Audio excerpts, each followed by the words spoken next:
क्यों 7 भाइयों ने अपनी ही बहन को मारकर उसका मांस खाया। बहुत पुराने समय की बात है। एक गांव में एक परिवार रहता था जिसमें 7 भाई और एक बहन थी। उनके माता पिता जल्दी ही गुजर गए तो बच्चों ने भी जल्दी ही व्यावहारिक काम सीख लिया। सातों भाई अपनी बहन से बहुत प्यार करते थे। बहन भी अपने जान से प्यारे भाइयों का बहुत ख्याल रखती थी। इसी तरह समय बीतता गया और एक दिन जब सातों भाई शिकार पर गए थे, शाम होने को चली थी, तभी बहन उनके लिए भोजन तैयार कर रही थी। जब वह सब्जी के लिए हरी साग काट रही थी, तभी चाकू की तेज धार से उसकी उंगली कट गई और खून बहने लगा। पहले तो वह घबरा गई, लेकिन खुद को संभाला। उसने सोचा, अगर भाइयों को पता चला तो बहुत परेशान होंगे, मुझे उन्हें यह बात नहीं बतानी चाहिए। उसने जल्दी से बहते खून को अपनी ओढ़नी से पोंछना चाहा, किंतु उसे लगा कि अगर भाई ध्यान से देखेंगे तो उन्हें पता चल जाएगा। बहुत सोच विचार के बाद जब उसे कुछ समझ न आया तो उसने अपना बहता हुआ खून उसी साग से पोंछ लिया जिसकी वह सब्जी बनाने जा रही थी। जब शाम को सातों भाई घर लौटे तो बहन ने सभी के लिए खाना परोसा। आज का साग इतना स्वादिष्ट था कि सातों भाई अपना उंगलियां चाटते रह गए और बोले, बहन आज की साग तो लाजवाब बनी है, ऐसा स्वाद पहले कभी नहीं आया। बहन उनकी तारीफ सुनकर मुस्कुरा उठी। उसने सोचा कि चलो भाई खुश हैं, यही बहुत है। लेकिन बात यहीं खत्म नहीं हुई। अगली सुबह जब सातों भाई शिकार के लिए जंगल गए तो उसी बात पर चर्चा छिड़ गई कि बहन ने साग में ऐसा क्या डाली थी कि उसका स्वाद इतना लजीज था। सबने तय किया कि आज इसके बारे में बहन से जरूर पूछेंगे। शाम को सातों भाई जल्दी घर लौट आए तो देखा बहन खाना बना रही है। तब बड़ा भाई उसके पास जाकर बोला, बहन तुमने कल साग में ऐसा क्या डाली थी कि उसका स्वाद बहुत ही अनोखा था। बहन पहले तो बात को टालने की कोशिश की, लेकिन बड़े भाई के बार बार पूछने पर उसने बता दिया, उसकी एक उंगली कट गई थी और उसने अपना बहता हुआ खून उसी साग में मिला दिया था। जैसे ही यह बात 6 भाइयों के कानों तक पहुंची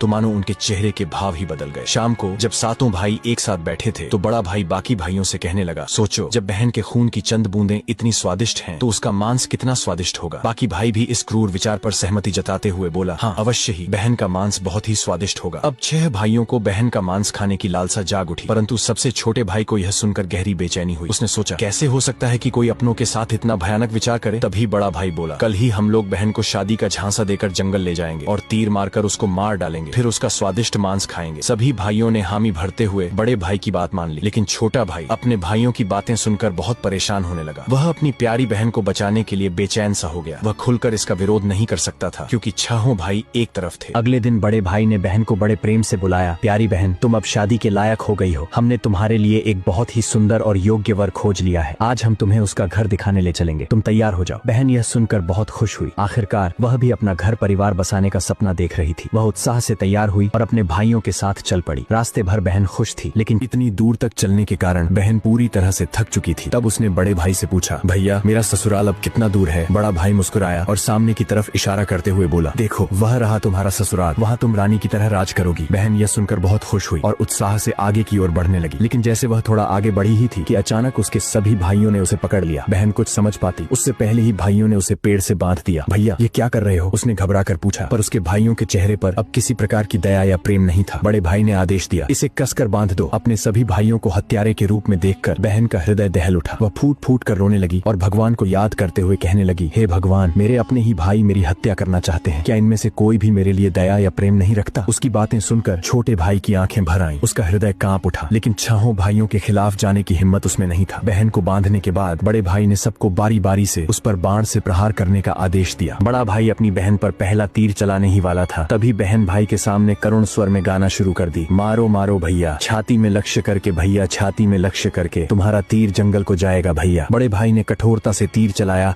लेकिन निशाना चूक गया। इसके बाद दूसरा भाई तीर चलाने को आगे बढ़ा। बहन ने पुनः वही करुण गीत गाया। दूसरा भाई भी निशाना साधने में असफल रहा। एक एक करके सभी 6 भाइयों ने अपनी बहन को मारने की कोशिश की, परंतु हर बार उनका निशाना चूक जाता। अब सबसे छोटे भाई की बारी थी। सभी भाई उस पर चिल्लाते हुए बोला, पूरी ताकत से तीर चलाना, बहन को एक ही वार में मार डालना। अगर तुम असफल रहे तो हम तुम्हें भी जिंदा नहीं छोड़ेंगे। छोटे भाई के लिए यह स्थिति असहनीय थी। वह अपनी बहन से अत्यधिक स्नेह करता था। बहन ने जब छोटे भाई की जान खतरे में पड़ते देखी तो उसने मन ही मन निर्णय कर लिया, वह अपनी प्राण त्याग देगी, लेकिन अपने सबसे प्रिय भाई को मरने नहीं देगी। उसने मन ही मन ईश्वर से प्रार्थना की, हे भगवान, मेरे इस छोटे भाई का तीर मेरी छाती भेदने में सफल हो जाए, ताकि इसे इन पापी भाइयों के हाथों मरना न पड़े। फिर उसने करुण स्वर में वही गीत गाई, मारो मारो भैया, छाती में लक्ष्य करके भैया, छाती में लक्ष्य करके, तुम्हारा तीर तीर मेरी छाती को भेद जाए भैया। छोटे भाई की आंखों से अश्रुधारा बहने लगी, पर वह मजबूर था। उसने कांपते हाथों से तीर चलाया। तीर बहन की छाती में गहराई से उतर गया। वह दर्द से कुछ देर छटपटाती रही और फिर उसकी आंखें हमेशा के लिए बंद हो गईं। 6 भाइयों ने अपनी कुटिल योजना को सफल होते देखा तो उनके चेहरे पर क्रूर मुस्कान आ गई। अब 6 भाइयों ने मिलकर बहन के शव को टुकड़ों में काट डाला। बड़े भाई ने छोटे भाई को जंगल से लकड़ी और पानी लाने को कहा। छोटा भाई भीतर ही भीतर बहुत ही ज्यादा चिंतित था। उसकी आंखों के सामने उसकी प्रिय बहन की शव को टुकड़ों में काट उसके मांस को पकाया जा रहा था, लेकिन वह असहाय था। जब वह जंगल गया तो पानी और लकड़ियों के साथ कुछ मछलियां और केकड़े भी ले आया। उसने मन ही मन सोचा, मैं अपनी बहन का मांस नहीं खा सकता, लेकिन अगर मैंने विरोध किया तो ये निर्दयी भाई मुझे भी मार डालेंगे। जल्द ही चावल और मांस तैयार हो गया और भोजन परोसा गया। सभी भाई मांस खाने के लिए उत्सुक थे। छोटे भाई ने चुपके से अपने खाने की जगह एक गड्ढा खोद रखा था। जैसे ही उसकी थाली में बहन का मांस परोसा गया, उसने बिना किसी को दिखाए मांस को गड्ढे में डाल दिया और मछली केकड़ा खाने लगा। बाकी के सभी भाई अपनी बहन की हड्डियां चबा रहे थे। जब सभी का पेट भर गया तो बड़े भाई ने छोटे भाई से कहा, अब यह जूठन साफ करो। छोटे भाई ने बहन की हड्डियां व बाकी अंगों को इकट्ठे किया और चुपके से उसी गड्ढे में डालकर मिट्टी से ढक दिया। समय बीतता गया। उस जगह से एक बांस का पौधा उगाया और धीरे धीरे वहाँ बांसों का समूह बन गया। फिर एक दिन एक संत वहाँ से गुजर रहे थे। तभी उनकी नजर बांस के समूह पर पड़ी, जो कि बहुत बड़ी और घनी थी और ये बाकी बांसों से थोड़ा अलग प्रतीत हो रहा था। तो संत ने सोचा, क्यों न बांस से एक वाद्य यंत्र बनाया जाए जिससे मैं गांव में घर घर बजाकर भिक्षा मांग सकूं। तो उन्होंने एक बांस काट लिया और उसे अपने साथ ले गए। संत ने उस बांस से सारंगी नामक एक वाद्य यंत्र बनाया। वे उसे बजा बजा कर दिन भर लोगों के घर जाकर भिक्षा मांगते और बदले में खूब सारा उपदेश देते थे। एक दिन संत भिक्षा मांगते हुए उसी गांव में जा पहुंचे जहां वे 7 भाई रहते थे और अब तक 6 भाइयों का विवाह हो चुका था, लेकिन 7वां भाई अब भी अकेला था। वह अपनी बहन के दर्द को भूला नहीं था और इसीलिए उसने विवाह भी नहीं किया। जब संत बड़े भाई के घर पहुंचे, जैसे ही उन्होंने आंगन में कदम रखा, उनके सारंगी ने खुद ही गाना शुरू कर दिया, नहीं बजोरे सारंगी, यही है दुश्मन सबसे बड़ा। बड़े भाई के घर नहीं बजोरे सारंगी, दया प्रेम सब छोड़कर रिश्ते में यही दाग लगाया। ये सुनते ही बड़े भाई के पसीने छूटने लगे। वह आवाज सुनकर तुरंत भाप गया कि ये तो मेरी बहन की आवाज है, जिसे हम 7 भाइयों ने बहुत साल पहले मारकर खा गए थे। वह सोच सोच कर परेशान हो रहा था कि कहीं अगर गांव वाले को सच्चाई का पता चला तो क्या होगा। उसने तुरंत अपनी पत्नी से कहा, जल्दी से योगी को भिक्षा देकर विदा करो। योगी बिना कोई प्रश्न किए भिक्षा लेकर वहाँ से आगे बढ़ गया। इसके बाद योगी बारी बारी से 6 भाइयों के घर पहुँचे। हर बार जैसे ही वे किसी भाई के आंगन में कदम रखते, सारंगी फिर वही करुण गीत गाने लगता, नहीं बजोरे सारंगी, यही है दुश्मन सबसे बड़ा, इन पापी भाइयों के घर नहीं बजोरे सारंगी। सभी भाई बहुत परेशान होने लगे, इसलिए एक के बाद एक सभी भाइयों ने अपनी पत्नी से कहा कि तुरंत योगी को भिक्षा देकर विदा कर दो। अंत में योगी सबसे छोटे भाई के घर पहुँचे। जैसे ही योगी ने उसके द्वार पर कदम रखा, सारंगी ने अपनी धुन बदल ली और एक नई मधुर संगीत बजने लगी, बजोरे बजो सारंगी, मेरे सबसे छोटे भाई के घर, मन की बात मन में छुपाकर युग युग से रख रहा है, बजोरे बजो सारंगी, यही है मेरे सबसे प्यारे भाई का घर। ये सुनकर छोटा भाई चौंक गया और सोचने लगा, ये तो मेरी बहन की आवाज जैसी प्रतीत हो रही है। फिर मन ही मन सोचा, नहीं नहीं, ये मेरा भ्रम है। लेकिन संगीत को बार बार दोहराने के बाद वह अजीब सा महसूस करने लगा। उसने तुरंत योगी को सम्मान पूर्वक अपने घर में बैठने के लिए कहा। छोटे भाई ने योगी का खूब सम्मान और जलपान से स्वागत किया। फिर उसने उनसे सारंगी की कहानी पूछी। योगी ने उसे बताया कि यह वाद्य यंत्र एक विशेष बांस से बना है, जो एक अज्ञात जगह पर जंगलों के बीच से उगे बांस के समूह से लिया गया था। ये सारंगी से उत्पन्न संगीत और योगी की बात सुनकर छोटा भाई सोच में पड़ गया और मन ही मन विचार करने लगा कि हो सकता है इस सारंगी से मेरा कोई गहरा संबंध हो। फिर छोटे भाई ने योगी से विनती की, कृपया यह सारंगी मुझे दे दीजिए, मैं इसे हमेशा अपने पास रखूंगा। योगी ने सहानुभूति से उसकी ओर देखा और बिना कोई सवाल किए वह सारंगी छोटे भाई को सौंप दिया और वहाँ से चला गया। योगी के जाने के बाद छोटे भाई ने सारंगी को एक पवित्र स्थान पर रख दिया। उसने उसे धूप दीप जलाकर सम्मान दिया जैसे वह कोई पूजनीय वस्तु हो। लेकिन कुछ ही दिनों में उसने अपने घर में एक अजीब सा बदलाव महसूस किया। हर दिन जब वह काम से लौटता तो देखता कि घर के सारे काम हो चुके हैं, घर एकदम साफ सुथरा मिलता, बर्तन भी साफ होते थे। शुरू में उसने सोचा कि शायद कोई पड़ोसी या भाभियां मदद कर रही होंगी, लेकिन जब यह सिलसिला रोज रोज दोहराने लगा तो उसका संदेह बढ़ने लगा। उसने अपनी भाभियों के घर जाकर पूछा, क्या मेरी गैर मौजूदगी में आप लोग मेरे घर की सफाई करती हैं? भाभियां चौंक गईं, हमें तो अपने ही घर के कामों से फुर्सत नहीं मिलती, तुम्हारा घर हम कैसे साफ करें? अब छोटे भाई की जिज्ञासा बढ़ गई। उसने सच जानने का फैसला किया। जब रात हुई तो वह बिना आवाज किए घर के एक अंधेरे कोने में छुप गया। आधी रात के करीब एक हल्की सरसराहट सुनाई दी। छोटे भाई की सांसें थम गईं। कुछ ही क्षणों में सारंगी से हल्की रोशनी निकलने लगी। अचानक सारंगी के भीतर से धीरे धीरे एक परछाई सी उभरी, जो धीरे धीरे एक लड़की की आकार लेने लगी। छोटे भाई ने जो अपने आंखों से देखा वो अविश्वसनीय था। सारंगी से एक सुंदर युवती प्रकट हुई, लेकिन जब वह दिए की रोशनी में आई तो छोटे भाई का दिल जोर से धड़क उठा। वह युवती बिल्कुल उसकी मृत बहन जैसी दिख रही थी। वह चुपचाप घर की सफाई करने लगी। उसने एक एक सामान को उसके सही स्थान से लगाया, बर्तनों को धोया और फिर घर की सफाई करने लगी। उसकी हर हरकत में अपनापन था, जैसे वह किसी अपने के घर को को सहेज रही हो। युवती ने धीरे धीरे अपने काम खत्म किए और फिर जैसे आई थी वैसे ही सारंगी में समाने लगी। छोटे भाई हिल भी नहीं पा रहा था। जब वह पूरी तरह सारंगी में समा गई तब जाकर उसने राहत की सांस ली। अगले दिन उसने यह रहस्य अपनी बड़ी भाभी को बताया। बड़ी भाभी कुछ देर चुप रही, फिर गंभीर स्वर में बोली, अगर यह सच है तो मैं तुम्हें एक उपाय बताती हूँ, तुम ध्यान से सुनो। जब वह सारंगी से बाहर आए तब तुम तुरंत उस सारंगी को आग में डाल देना और उस पर गंगा जल छिड़क देना। इससे वह आत्मा अपने पुराने शरीर के बंधन से मुक्त हो जाएगी। लेकिन याद रखना, अगर तुम यह करने में जरा भी देर करोगे तो शायद वह हमेशा के लिए गायब हो जाएगी। छोटे भाई ने भाभी की बात को गंभीरता से लिया। उसने तय किया कि आज रात ही वह यह उपाय करेगा। रात होते ही वह फिर से उसी जगह छुप कर बैठ गया। इस बार वह पहले से ज्यादा सतर्क और तैयार था। उसकी आंखें सारंगी पर टिकी थीं। तभी वही हल्की सरसराहट हुई और सारंगी से वही रोशनी निकली। धीरे धीरे उसकी बहन फिर से प्रकट हुई। उसने हमेशा की तरह घर की सफाई शुरू कर दी। जैसे ही युवती ने अपना अंतिम काम पूरा किया और वापस सारंगी की ओर बढ़ी, छोटे भाई ने झटपट सारंगी को उठाया और उसे आग में डाल दिया। सारंगी जलते ही उसमें से एक तीव्र रोशनी फूटी। पूरे कमरे में उजाला फैल गया। युवती अचानक रुक गई। तभी छोटे भाई ने बिना समय गवाए तुलसी जल की बूंदें उस पर छिड़क दिया। जैसे ही तुलसी जल की बूंदें उस लड़की के ऊपर पड़ी, अचानक एक चमत्कार हुआ। धीरे धीरे वह मानव रूप में परिवर्तित होने लगी। छोटा भाई एकदम चौंक गया। वह अपनी आंखों पर विश्वास नहीं कर पा रहा था। जिसे वह एक दर्दनाक हादसे में हमेशा के लिए खो चुका था, आज फिर से उसके सामने खड़ी थी। आंसुओं की धारा उसकी आंखों से बहने लगी। वह दौड़कर अपनी बहन से लिपट गया। बहन भी भाई के गले से लिपटकर